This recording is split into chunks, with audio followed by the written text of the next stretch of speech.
엿새만입니다. 또 쾅쾅 미사일을 북한이 쏘아 올렸습니다. 날씨도 좋지 않았습니다. 우리도 지금 막 비 많이 오고 있잖아요. 북한도 오늘 비가 많이 왔답니다. 비가 내리는 가운데도 북한이 미사일을 쾅쾅 쏘아 올렸습니다. 자, 김민지 기자, 오늘 새벽 있었던 일입니까? 그렇습니다. 북한이 오늘 새벽 5시 6분 그리고 27분에 각각 단거리 탄도미사일 2발을 발사를 했습니다. 합참이 발표하기로는 오늘 미사일 고도가 약 30km, 비행거리는 250km로 추정되고 또 이것은 이동식 발사대에서 발사됐다. 이렇게 발표했습니다. 네. 오늘 새벽 5시 6분, 5시 27분 각각 한 발씩 쏘아 올렸다는 겁니다. 예. 그런데요, 우리 군 당국이 오늘 북한이 이제 미사일 2발을 발사했는데 이렇게 발표했습니다. 그래픽을 한번 보시죠. 합동참모본부에서 기자들에게 이제 일보로 전한 그 내용은 북한의 함경남도 호도반도에서 북한이 미사일 2발을 쏘았다. 이렇게 전해왔습니다. 군 최초 발표는. 그런데 조금 시간이 지난 이후에 군 당국이 북한 미사일 2발이 쏘아 올려진 그 발사 지점을 수정해서 발표합니다. 원산 갈마 일대다. 호도반도라고 했다가 원산 갈마 일대로 수정 발표한 것이죠. 저 두 지역 간의 거리는 직선 거리로 10여 킬로미터 떨어진 곳이랍니다.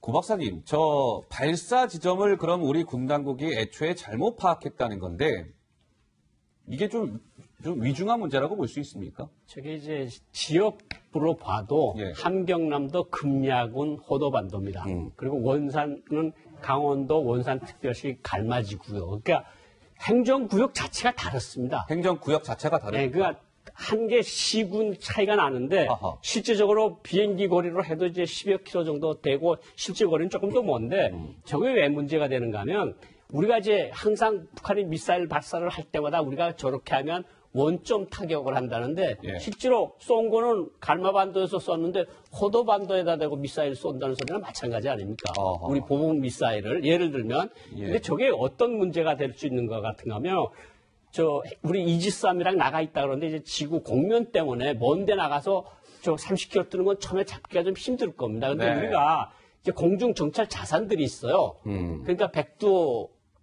금강 이 신호 감청하는 그 비행기도 있지만 피스아이라 그래서 조기 경보기가 있거든요. 네. 조기 경보기가 어떤 이상한 사안이 뜨면 근처에 비행기가 떴으면 우리는 정찰 이상이 없으니까 네네네. 그거를 볼 수 있어서 저런 우를 범하지 않았겠는데 저게 지금 9.19 군사 합의에 의해서 저것이 뭐 정찰활동, 공중정찰 중지하기도 다 그렇게 되지 않았습니까? 예, 예. 그러니까 우리가 피스아이를 4대를 그렇게 비싼 값에 주고 오고도 하하. 저거를 지금 정찰하지 못하니까 원점도 찾지 못하는 그러니까 9.19 합의의 맹점이 하나 더 드러났다. 네. 그러니까 9.19 합의를 할 때 저런 것들을 다 타산을 못하고 했느냐 하는 지적이 나오는 거고 예. 실질적으로 우리 군이 지금 KAMD로 지금 북한이 미사일 공격을 할 때 맞선다는 건데 제대로 어디서 쏘는지도 제대로 보지도 못하면서 어떻게 그 지점을 타격을 하겠냐 이런 본질적인 문제가 나오는 거죠. 지난 25일에는 신 박사님,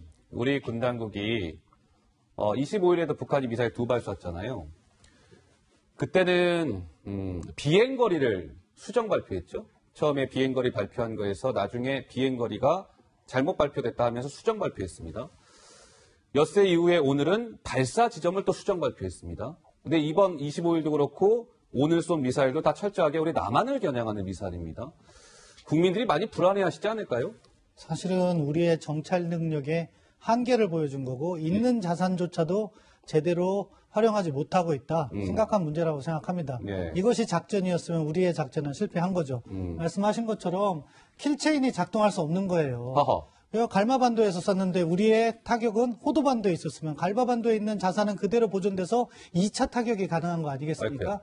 그런 식으로 우리가 이 문제의 심각성을 인식해야 되는데 이것을 그냥 넘어가려고 하면 절대 안 된다. 예. 무엇이 부족했느냐? 네. 기본적으로 우리가 정찰 자산을 그러니까 지상에 있는 레이더나 해상에 있는 이지스함의 레이더만으로는 이런 발사 지점을 정확히 파악하지 못하기 때문에 저 공중정찰 자산을 가동을 해야 되는데 예. 그것이 군사 분야 부속 합의서, 판문점선언 군사 분야 부속 합의서 때문에 후방에서 정찰하다가 보면 이것을 못 잡는 경우가 있었을 수도 있고 그렇다면은 그거를 갖다가 우리가 보정을 해야 되는 거죠. 예. 두 번째, 지금 상황이 엄중한데 우리가 만약에 새벽이라 정찰 자산을 가동하지 않아서 발생한 문제라고 하면은요, 이건 우리 군이 좀 책임도 져야 된다고 생각해요. 예. 왜냐하면 지금 정세는 북한이 계속해서 도발을 하면서 이 상황을 자기에게 유리한 쪽으로 끌어오려고 하는 그러한 과정인데 아하. 우리 군이 이것을 발사 지점을 잘못 잡았다? 심각한 문제라고 생각합니다. 자, 오늘 이제 북한이 오늘 새벽 미사일을 쏘아 올린 오늘,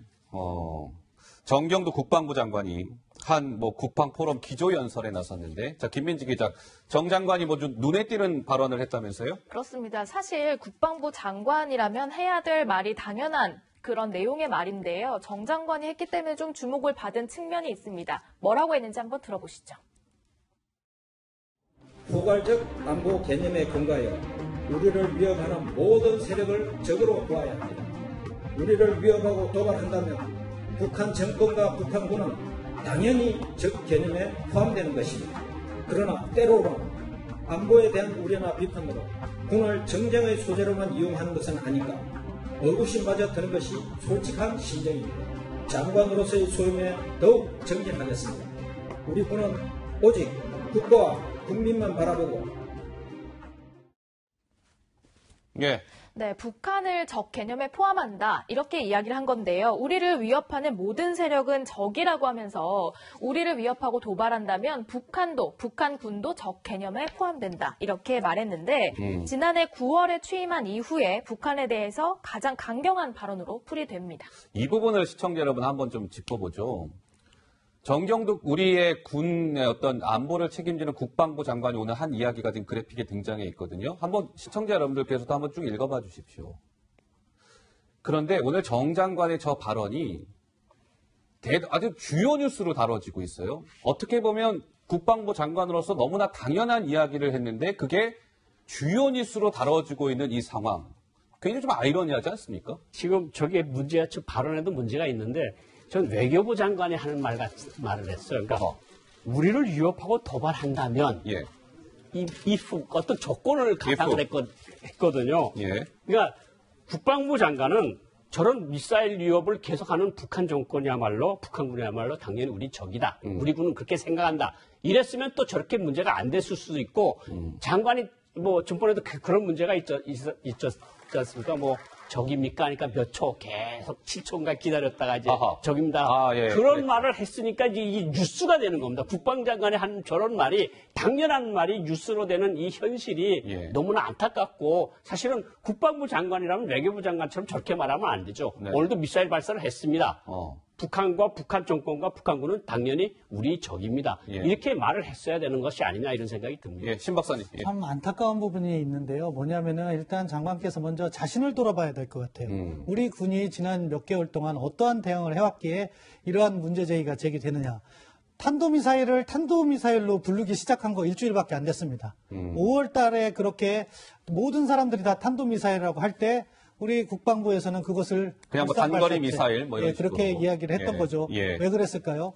국민과 국가만 바라보고 우리 군이 일을 하겠다는데 과연 장관께서 그렇게 하신 건지 그렇다면 왜 그런 문제도 하나 제대로 짚지 못했는지 결국에는 그 문제의 원인은 국방부가 이런 문제에 대해서 보다 적극적으로 대처하기 못했기 때문에 나왔던 일이고 예. 그런 부분을 개선하면 누가 국방부에 대해서 뭐라고 하겠습니까?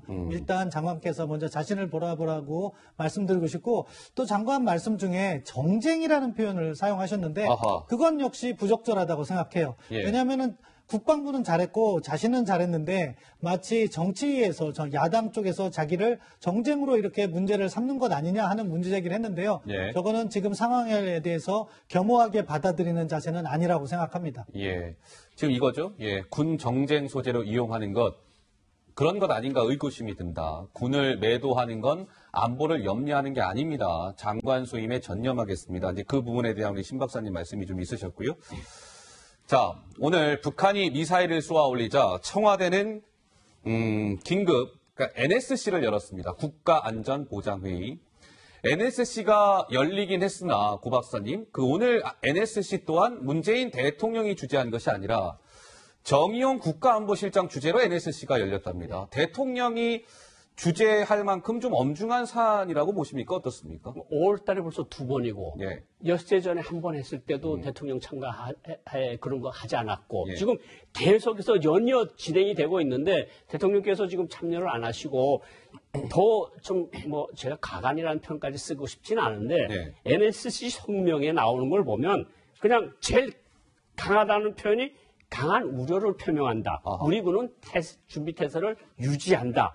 비핵화 동력이 상실되지 않도록 노력한다. 이게 무슨 소리입니까, 지금? 예. 저도 봐도 이게 무슨 소리인지 잘 두 번, 세 번 읽어봐야 되는데 명확하게 나와야 되는 거 아닙니까? 뭐 9.19 합의를 그렇게 금과 억조로 여기면 9.19 합의에 위반되는 이런 상황들을 만들지 말라. 예. 우리가 다시 한번 그러니까 우리 뭐 얼마 전에 그랬지 않습니까? 남조선 당국자는 뭐 어쩌고 네네. 뭐 청와대 주인은 뭐 똑똑히 알지 않으면 자멸할 수 있다.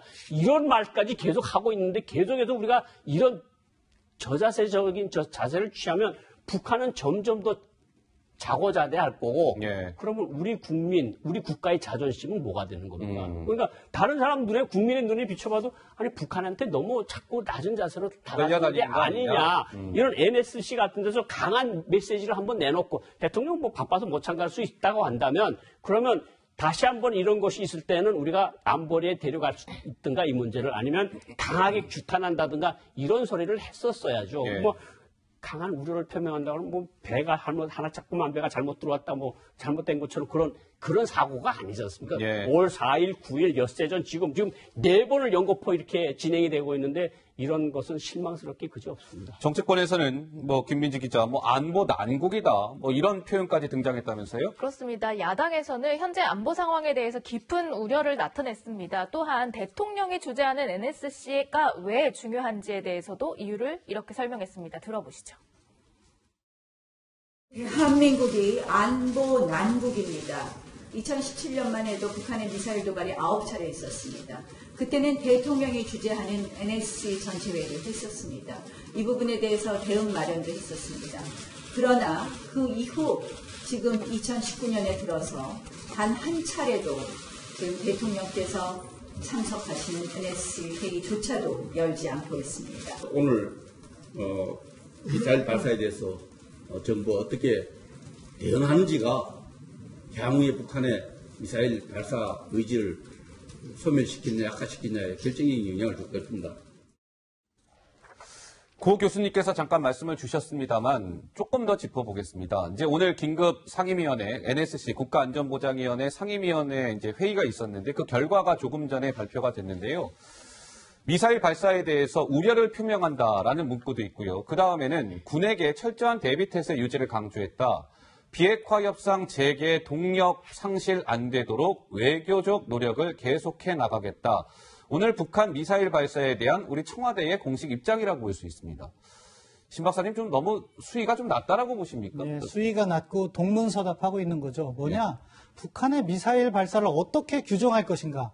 우리에 대한 위협이면 위협이고 그런 부분에 대한 확실한 규정이 부족해요. 예. 그다음에 그것에 대해서 우리가 어떻게 대응할 것인가. 추가적인 발사를 하면 이것을 안보리에 가져간다던가 이런 부분에 대한 분명한 방향성이 제시가 되어 있어야지 북한도 다음번에 단거리 탄도미사일을 발사할 때 부담을 느끼게 되는 건데 어허. 그런 부분에 있어서 전혀 언급이 없기 때문에 저것은 다음번 북한의 도발에 대한 일종의 면허증을 준 것과 마찬가지라고 생각합니다. 면허증을 준 것과 북한이 다름없다. 부담이 하나도 없잖아요. 이 자신들이 단거리 탄도미사일 발사에도 한국 정부 뭐라고 하지 않고 핵 문제에 있어서 외교적 노력이나 강화하겠다고 하고 미국 같은 경우에도 단거리 탄도미사일은 그거 작은 거다 이렇게 하니까 북한으로서는 단거리 탄도미사일을 발사해도 외부로부터 들어오는 압력이 하나도 없는 상황이 되는 거죠. 아이쿠야. 그런데 그 미사일은 누구에게 위협이냐? 한국에 대한 우리 남한 직접적인 그렇죠. 전형이죠. 위협이기 때문에 그 부분에 대해서 앞으로 어떻게 이것을 처리할 것인지에 대한 방향성 그리고 그것에 대한 북한에 대한 일종의 부담 지우기 이런 것들이 필요한데 그런 부분이 포함되어 있지 않아서 너무 아쉽습니다. 자, 시청자 여러분. 지난해 4월 27일 역사적인 남북 정상회담이 있었습니다. 그 자리에서 김정은 북한 국무위원장은 우리 문재인 대통령에게 이렇게 약속했었습니다. 뭐라고 했었는지 기억들 하십니까? 자, 잠깐 목소리 듣고 오시죠. 김 위원장은 대통령께서 우리 때문에 NSC에 참석하시느라 새벽잠을 많이 설쳤다는데 새벽에 일어나는 게 습관이 되셨겠다. 대통령께서 새벽잠을 설치지 않도록 내가 확인하겠다. 오늘의 추가 도발이 우리의 한미연합훈련 8월에 있을 견제하고 또 우리의 신형 첨단 무기 도입에 대한 여러 가지 불만과 견제 그런 목적을 가진 의도로 보입니다. 자, 고 박사님, 저 김정은 국무위원장이 지난해 4월 27일 문재인 대통령에게, 문재인 대통령님께서 이제 새벽잠을 설치는 일이 없도록 내가 미사일 도발을 하지 않겠습니다라고 공언했는데 그 약속은 오래가지 못했네요. 예. 오늘 쏜 게 새벽이 아닙니까? 북한이 새벽이죠. 새벽이죠. 예. 그리고 문재인 대통령도 새벽에 보고를 받았겠죠. 그러니까 김정은 위원장이 지난해 4월 달에 거짓말을 한 거죠. 결정적으로 어떤 이야기가 성숙이 되는가 하면, 이혜원 의원께서 말씀을 하셨는데, 트럼프 대통령이 조그만 무기 상관없다. 일본 아베 총리, 일본의 위협이 안 된다. 그런데 우리까지도 비핵화의 대화의 동력이 상실되지 않기를 바란다. 이러니까 북한으로서는, 암만 해도 괜찮네. 계속해서 저런 도발을 계속해서 할 거거든요. 그러니까, 트럼프 대통령은 대륙간 탄도미사일만 안 쏘면 된다 그랬으니까 우리 계속 쏠 거고 계속 시험을 할 거고 성능을 상상시킬 거고 예. 일본은 자기네 지나가지 않는다니까 일본은 또 그렇게 빠지고 그러면 대한민국마저 우리를 직접 쏜 거 아니다 이런 식으로 나온다고 하면 예. 김정은의 자만성은 계속 올라갈 거고 예. 트럼프 대통령 남한도 다 이런 거 괜찮다 그랬는데 나는 계속해서 하면서 미국에 대한 압박을 계속 강화할 거야. 아하. 그리고 한미 훈련에 대한 어떤 경고를 계속 할 거야. 이런 것들을 계속 하는 거거든요. 예. 그러니까 우리가 지금 대책이 없이 그냥 쳐다만 보는 북한이 하는 행동을 가만히 쳐다만 보는 그런 상황이 지금 되어버린 거죠. 예, 나몰라라 트럼프, 문재인 대통령의 소외론이 우려된다. 이런 좀 지적도 나오고 있습니다. 최근 이제 미사일 쐈을 때 트럼프 대통령의 워딩이 지금 소개가 되고 있습니다. 트럼프 대통령은 철저하게 자기의 국내 정치적 관점에서 접근을 하고 있는 거죠. 자기의 성과가 북한이 미사일 쏘지 않고 있다는 거기 때문에 일부러 무시해야 되는 거예요. 지금 그런데 우리는 우리에 대한 위협인데 저런 접근이 필요한 것이냐. 지금 유엔 무대를 보십시오. 아무도 문제를 제기하지 않고 있어요. 유엔 안전보장이사의 결의의 위반인데 전 세계에서 딱 한 나라만 여기에 대해서 문제 제기를 했어요. 누구냐? 독일이 지금 유엔 독일. 대북제재위원회의 의장국을 맡고 있어요. 그러니까 이것이 제재 위반이다 이렇게 명시적으로 밝혔죠. 우리나라는 어디 있습니까? 우리에 대한 위협인데 왜 독일이 그 얘기를 해줍니까? 우리가 문제를 제기하고 안보리에서 이것이 통과되기는 어렵습니다. 미국도 지지를 하지 않고 있고 중로는 아마 의제로 올라가면 반대를 할 거예요. 그럼에도 불구하고 우리의 위협이기 때문에 우리의 위협을 우리가 지키지 않으면 누구도 지켜주지 않는다. 그 점을 분명없이 기억해야 된다고 생각합니다. 김민지 기자. 네. 얼마 전에 우리 정부는 북한에 쌀 지원하겠다고 했잖아요. 근데 북한이 안 받겠다, 거부했다는 뉴스까지 전해드린 것 같습니다. 그 이후에 좀 상황이 있습니까? 어떻습니까? 아닙니다. 사실 말씀하신 대로 미사일 발사도 미사일 발사지만 우리가 주는 쌀도 안 받겠다고 하고 있습니다. 그 이유로 든 것이 바로 한미연합훈련이잖아요. 그럼에도 불구하고 우리 정부의 입장은 달라지지 않은 것 같습니다. 어제 국회에 출석한 김현철 통일부 장관의 목소리가 준비되어 있습니다. 지금 5만 톤을 안 받겠다는 겁니까, 이제? 쌀을? 공식으로 통일부에 북쪽에서 연락이 왔어요? WFP 평양 사무소 북한 측 관계자가 그런 의사를 전달했는데 공식적인 입장이 있어야지 저희들이 이제 결정을 하게 되는데 아직까지 공식적인 사안이나 기타 등등의 입장은 없는 것 같습니다. 자, 고 박사님, 지금 이런 상황에서 우리 통일부는 쌀 지원과 관련해서 우리 정부의 입장을 재확인했습니다. 어떻게 확인했느냐? 9월 말까지 식량 지원을 마무리하겠다는 목표에는 변함이 없다. 결국 쌀 지원 계속 하겠다는 건데요. 북한은 굳이 안 받겠다고 하는데 이 상황에서 우리 정부가 계속 쌀을 주겠다라고 뭔가 대화의 손짓을 내미는 것가 맞는 겁니까? 어떻습니까? 우리 정부가 네. 북한 정부의 지도부의 자존심까지 생각해 주는지는 모르겠지만 어쨌든 세계 식량 계획을 통해서 간접적으로 주겠다는 거거든요. 근데 그 세계 식량기구 평양 대표부가 외무성 담당자하고 이야기하니까 한미 훈련 때문에 우리가 안 받겠다 그러는데 통일부 장관께서 저런 말씀을 하시는 것도 참 북한에 대한 어떤 이해에서 저런 것이 나오는지 북한 외무성 담당자가 세계 식량기구 식량계획 그 책임자한테 자기 단독으로 쌀 5만 톤을 안 받겠다 말을 하겠습니까? 저런 김정은의 재간을 받아야 할 수 있는 이야기인데 저런 게 공식적인 입장이 아니면 어떤 것이 공식적인 입장인지. 근데 사실은 마지막 그 첫 번째 식량 지원분이 7월 말에 간다 그랬는데 오늘 7월 30일 아닙니까? 네. 북한이 안 받겠다 그래서 못 가는 거예요. 못 가는 거죠. 근데 이제 8월 달에 군사훈련, 한미훈련 할 거고